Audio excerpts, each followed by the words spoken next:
you and I both know that capital is great, but intellectual capital is just as important, and mentorship is just as important. But I also know that you struggle to divide your attention. There's only so many people you can mentor. Is that why you decided to put some of your thoughts into a book? The efficiency of getting the message out is incredible, for sure.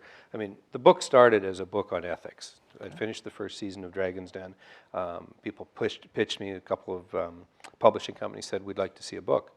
And I went, I really don't have the attention span to be able to write a book. You know, long emails are sort of the extent of my my authorship. And they said, well, we'll use a ghostwriter. So I sat with a ghost, did 10 or 12 hours of interviews, and I read the product. And they had added in a bunch of stuff about, here's business issues and examples in the US that didn't go well, and here's another. And I'm reading this going, it's not in my voice.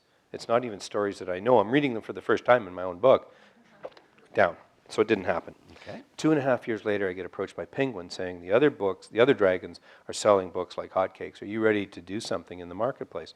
And I said, well, I have a book, but I don't like it. And they said, well, if we give you 2 months, can you get something going? And I love deadlines. So here I was, end of January, and we're looking at sort of a March 30th, I think was the target date, April 1st. I didn't want to go with April Fool's Day for some reason. But Imagine March that. 30th.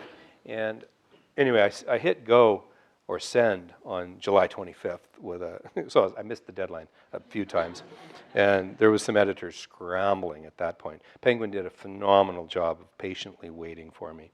By the way, the name of the book is Redefining Success. Originally, for 3 years, the book was called Redefining Success in a Wealth-Obsessed World.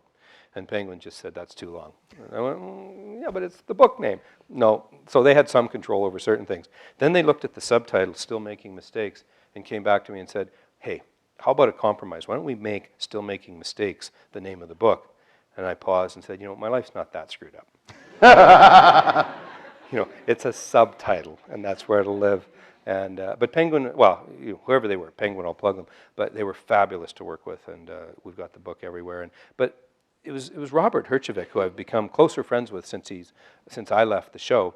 But Robert said, don't worry about the economics of a book. This is the most incredible calling card, and the most amazing way to leave, if you will, a message that you'll ever create. And that's really the process we've taken. I mean, the book will be through 20,000 sales in the first month. The other dragons were all in that sort of 5,000-7,000 range. And so we've blown away all expectations. I know Penguin's delighted, I'm delighted, and we're already talking about, you know, another order and continuing. So I'm doing a book tour right now that's going really well. But the most important part for me is the fact that we can leave this behind, and have been very transparent in there. I've told a journey with, you know, making mistakes relative to parenting, of making mistakes relative to health, making mistakes relative to business partners.